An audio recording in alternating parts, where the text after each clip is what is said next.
to my today's new video. So আজকের ভিডিওতে আমরা আরো কিছু ইংলিশ ফ্রেজেস সম্পর্কে জানবো। সো চলো স্টার্ট করি। ফার্স্টে দেখো এখানে একটা দিয়েছে what rubbish are you talking about. এটা অর্থ হচ্ছে কি যা তা বকছো। এটা বলতে তোমরা ইউজ করতে পারো what rubbish are you talking about. Then আমরা অনেক সময় ইউজ করি অতঃপর, ওয়ার্ডটা আমরা ইউজ করি। সো এটাকে ইংলিশে বলতে পারি আমরা হেন্সফোর্থ।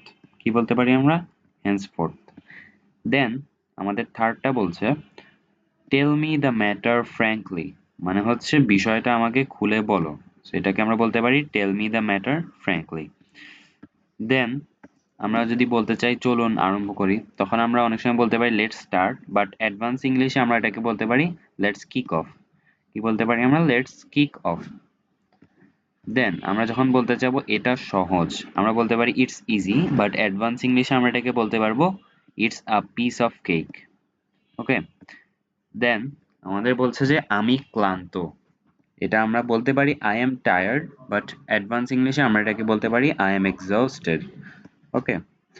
দেন তুমি আমাকে বিশ্বাস করতে পারো, এটাকে আমরা ইংলিশে বলতে পারি you can count on me. আমরা ইউজ করতে পারি you can trust me, but advance ইংলিশে আমরা বলতে পারি you can count on me.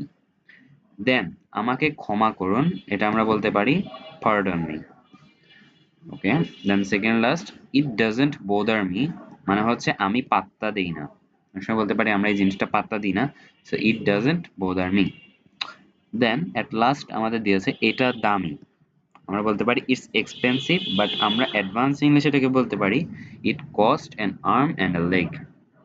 Okay, so এই ছিল আজকের 10টা daily use modern English phrases. So next ভিডিওতে আমরা আরো জানবো। সো ততক্ষণ পর্যন্ত ভালো থাকবেন, সুস্থ থাকবেন। আল্লাহ হাফিজ।